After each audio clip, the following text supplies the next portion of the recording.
Olá, boa tarde, Sérgio. Meu nome é Daniel Fonseca de Andrade, eu sou biólogo de formação, sou cientista ambiental, trabalho no Departamento de Ciências do Ambiente da Unirio, a Universidade Federal do Estado do Rio de Janeiro.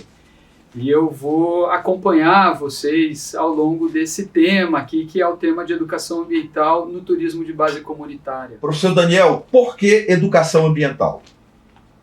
Bom, a gente vai ter aqui, gente, nesse período, uma conversa que vai ser orientada por um conjunto de questões que eu vou me prestar a sugerir respostas. Mas eu gostaria também que nesse âmbito, que vocês que estão aí em casa assistindo esse vídeo, antes de ouvir as minhas respostas, pausassem o vídeo por 5 minutos e refletissem um pouco sobre cada uma dessas perguntas. Tá? Então, a primeira pergunta que o Sérgio traz para a gente aqui é por que educação ambiental? Então, eu sugiro para vocês aqui, pausem o vídeo um pouquinho e reflitam sobre essa questão. Bom, estamos de volta então, vamos discutir um pouco, vamos responder um pouco para o Sérgio essa pergunta, por que educação ambiental?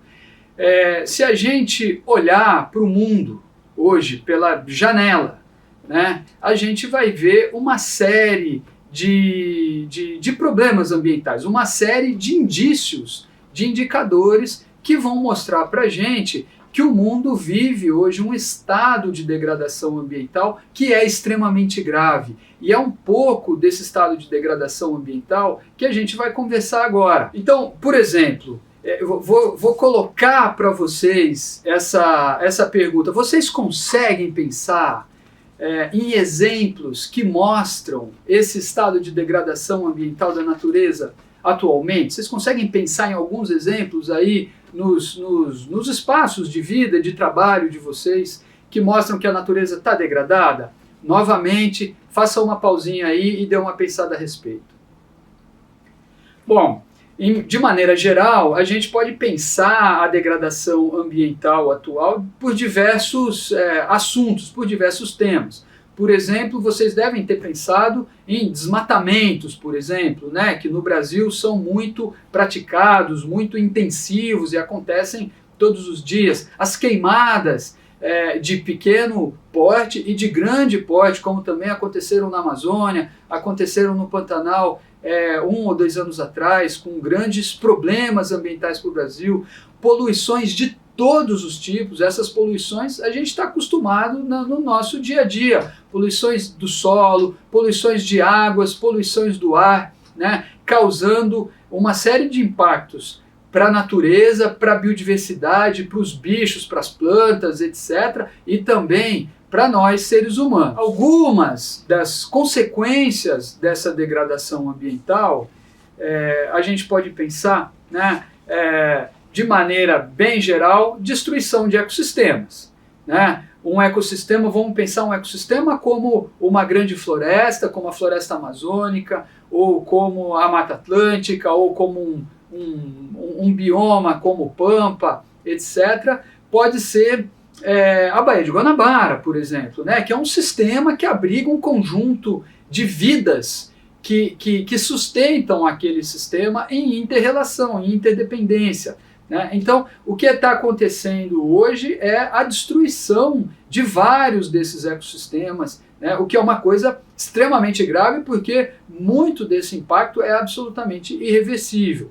Né? A destruição de ecossistemas, onde você tem uma diversidade de vida, gera, obviamente, perda de biodiversidade. Né? Então, a perda do ecossistema vai levar consigo a perda de um conjunto enorme de espécies, de novo, espécies animais, espécies vegetais, micro-organismos, fungos, bactérias, etc., que são super importantes para sustentar aquele sistema. E também a perda da diversidade genética. Muitas vezes uma espécie não desaparece, mas uma espécie não é formada por indivíduos que são idênticos geneticamente. Essa diversidade genética é muito importante, mas à medida que ecossistemas vão sendo perdidos, a diversidade genética vai sendo perdida também, e isso também é irreversível. Então, a gente tem consequências que são pontuais, que são menores, mas a gente tem consequências de gigantesco porte que levam à desestabilização de sistemas que permitem que a vida exista. Vocês conseguem pensar em um sistema de vida que está desestabilizado? Então, essa é uma pergunta, já em relação às perguntas anteriores, um pouco mais sofisticada, né? Porque ela diz respeito a impactos em âmbito global, praticamente, né? Então, eu jogo essa pergunta para vocês de novo. Vocês conseguem pensar em um sistema de vida que está desestabilizado? Então, parem e pensem um pouco. Um deles tem sido falado todos os dias na mídia. Se você respondeu clima, mudanças climáticas, você chegou em um desses sistemas que está sendo desestabilizado em função do modo de vida que a gente está levando, né?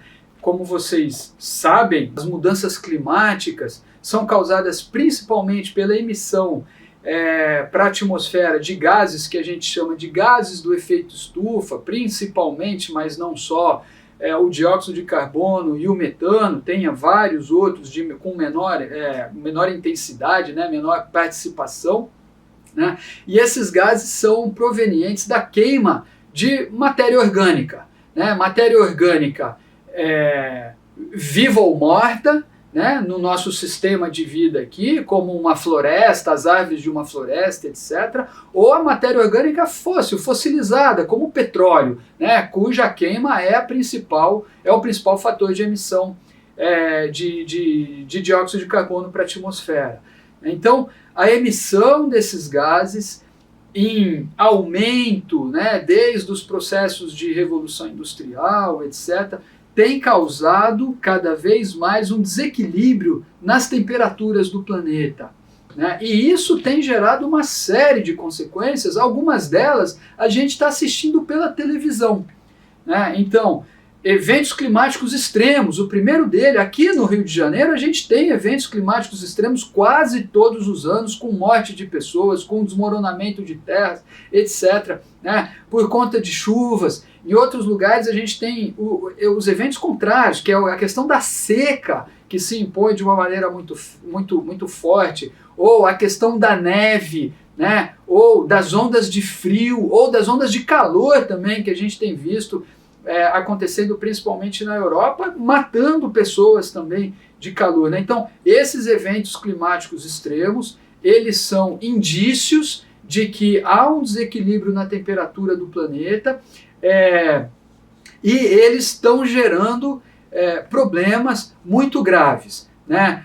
Um desses problemas é a questão da incerteza, né? Ou seja, o clima, a gente está perdendo a previsibilidade do funcionamento do clima. Então, isso afeta diretamente a agricultura, isso afeta a pesca, então isso afeta a economia, né? Além desses riscos diretos, né? Da exposição das pessoas a chuvas extremas, ou a secas extremas, ou a calores extremos, etc. Além disso, outras consequências desse desbalanço climático do planeta, o derretimento das geleiras, que a gente pode pensar aqui do Rio de Janeiro, mas o que eu tenho a ver com o derretimento das geleiras, e por que o derretimento das geleiras situadas nos polos da Terra são relevantes para mim aqui, né? Porque o derretimento das geleiras gera uma elevação do nível do mar, e isso causa uma onda de inundações que afeta diretamente as populações costeiras do planeta inteiro. Isso é gravíssimo, né? Porque isso, grande parte das populações do mundo vive nas zonas costeiras, e se essas zonas começarem a ser impactadas por inundações constantes, para onde que essas pessoas vão? Qual vai ser o impacto dessa movimentação de pessoas rumo à interiorização, né? Rumo ao interior dos países? Então, essa é uma questão super importante. Uma outra consequência que impacta a atividade pesqueira diretamente, a acidificação dos oceanos, né? Que leva, por consequência, à morte dos corais. E os corais são lugares, por excelência, né, de alimentação da vida marinha. Então, se você tem a acidificação dos oceanos, a morte dos corais, a gente chama de branqueamento dos corais, né? A gente tem a destruição da base alimentar dos oceanos e aí a perda da biodiversidade, o impacto sobre a pesca, o impacto sobre a economia pesqueira e um colapso de toda uma atividade humana aí, né, que é milenar, né? Então, esse exemplo da acidificação dos oceanos, ele é um exemplo muito bom, né, que a gente não está aqui falando de meio ambiente e deixando as pessoas de fora, porque não é possível pensar a questão ambiental desconectada dos impactos sociais. Isso não é possível, né? Por quê? Porque todo o impacto ambiental afeta pessoas individualmente e afeta modos de vida, grupos de pessoas, que são todas afetadas, mas de maneira diferenciada. Se a gente for voltar no exemplo da morte dos corais pela acidificação dos oceanos, a gente vai ver que a morte dos corais afeta a vida do lazer de um cara que mora ali perto de um coral e que gosta de mergulhar ali no final da tarde com a sua família, etc. Então, esse é um tipo de impacto sobre as vidas dessas pessoas. Afeta também a atividade turística que leva pessoas para fazer esse lazer. Então, afeta a atividade econômica. E afeta também a atividade pesqueira, de quem, né, um pescador depende para colocar comida no prato da sua família, né? Então a gente tem aí um mesmo impacto ambiental causando impactos em diferentes grupos de pessoas com diferentes intensidades e diferentes importâncias. Para uma pessoa que sofre um impacto no seu lazer, vai buscar o seu lazer em outro lugar, mas uma pessoa que deixa de ter lá o seu ganha-pão, né, a sua possibilidade de colocar comida na mesa da família no final do dia, ela vai fazer o quê?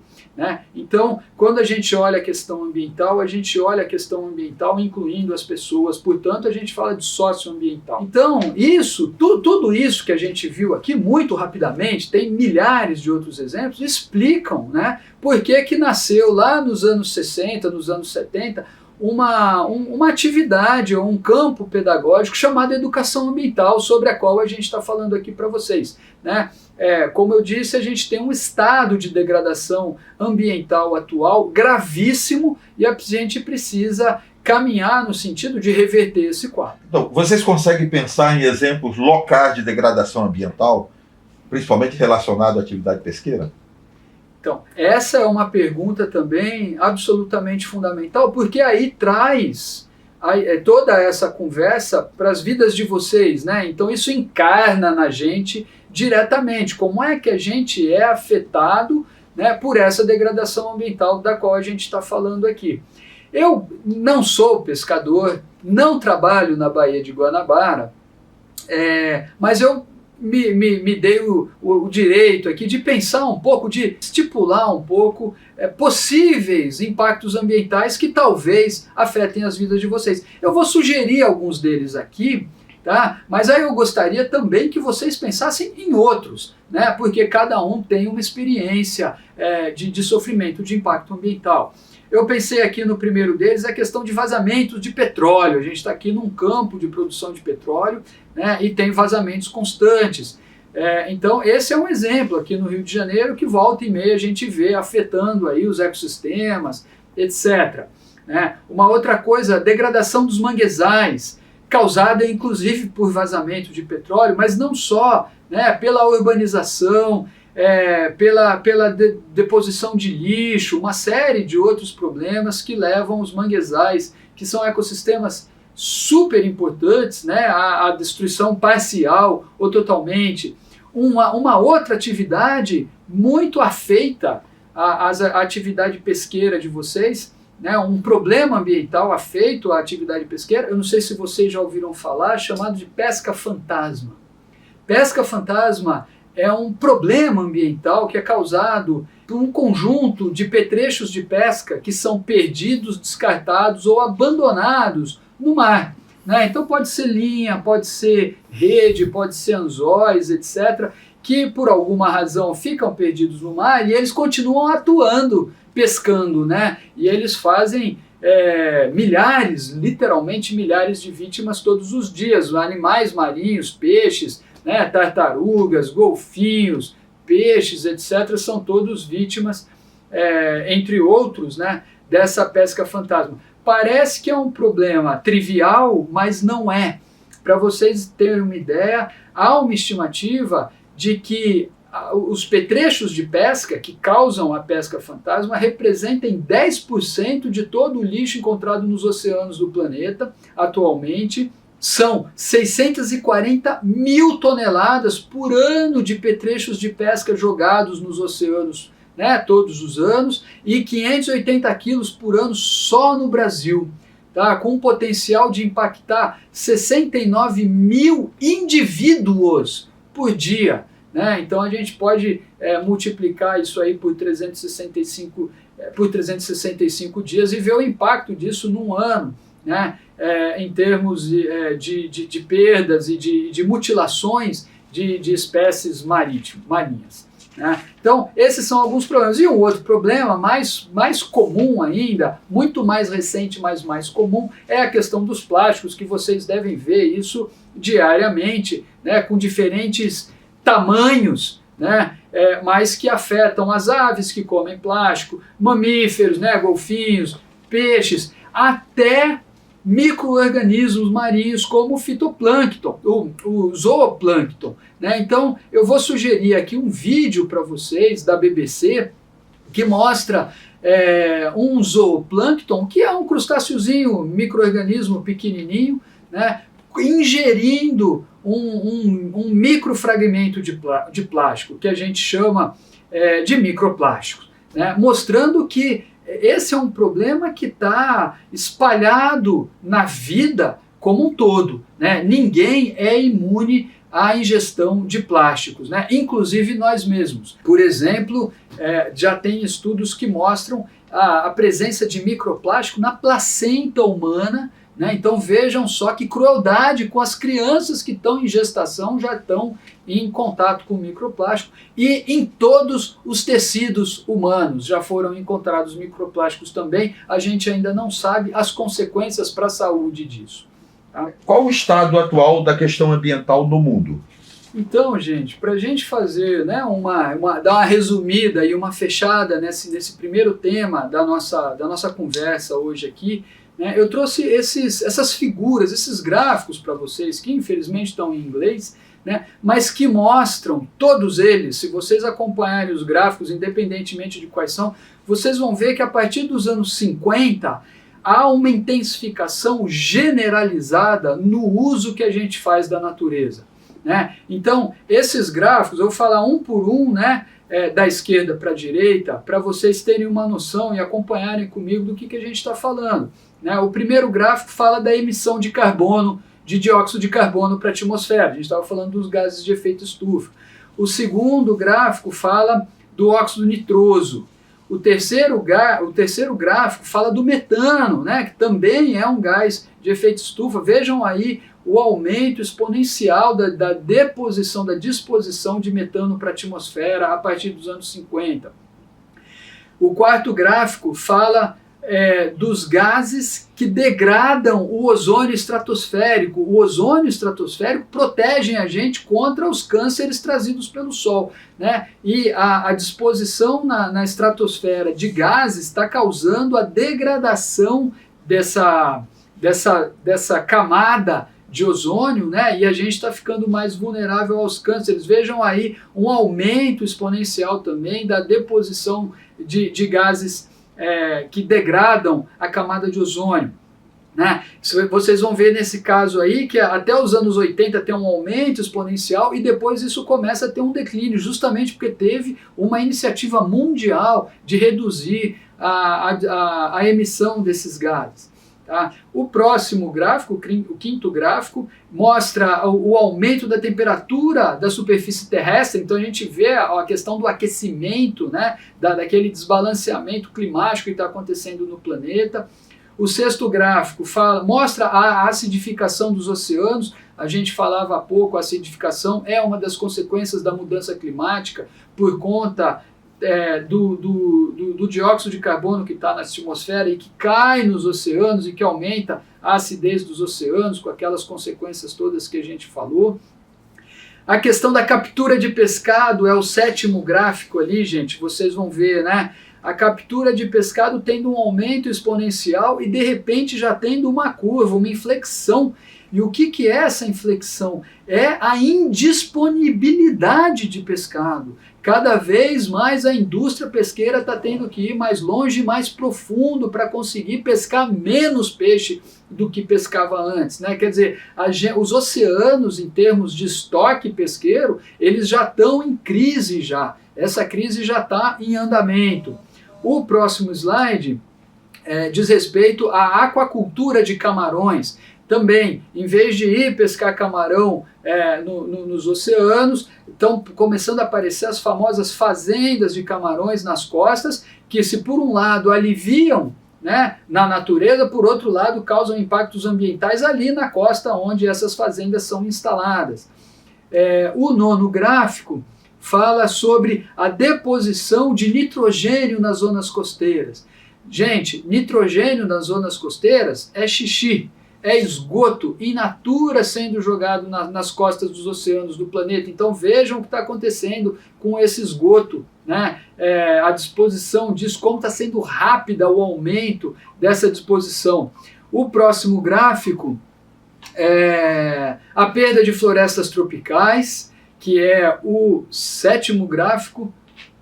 O oitavo gráfico mostra a mudança de uso da terra, a domesticação da terra, então é a transformação de ecossistemas, de florestas em pastagens, em áreas rurais, etc. Ou em áreas rurais ou mesmo em áreas urbanas, né? E o último gráfico é uma amostra geral da degradação da biosfera terrestre. Todos esses gráficos mostram condições que estão piorando ao longo do tempo, né? Então isso é um apanhado geral do estado do mundo que a gente encontra hoje no planeta, e mais uma vez é isso que justifica, né, essa conversa aqui sobre educação ambiental e sobre a importância da gente educar as pessoas ambientalmente. Então, em suma, gente, né, o que tudo isso quer dizer? Né, o que tudo isso quer dizer é que o nosso modo de vida ele é incompatível com a reprodução da vida no planeta. O nosso modo de vida está inviabilizando a vida no planeta. E isso é uma coisa muito séria. Nós estamos roubando o futuro das crianças que estão nascendo hoje. Tá? O que é o nosso modo de vida? Né? Qual o modo de vida que eu estou falando? Eu estou falando do modo de vida baseado, como diz uma liderança indígena chamada Davi Kopenawa, né, nas mercadorias. Nós somos adoradores das mercadorias, né, um modo de vida baseado na produção industrial e no lucro, no capital, no capitalismo, né? A gente está comendo a natureza e a gente está comendo o suporte das nossas próprias vidas. Isso é absolutamente insustentável. E isso significa, né, que a gente precisa aprender a viver de novo, e a gente precisa organizar as sociedades onde a gente vive novamente.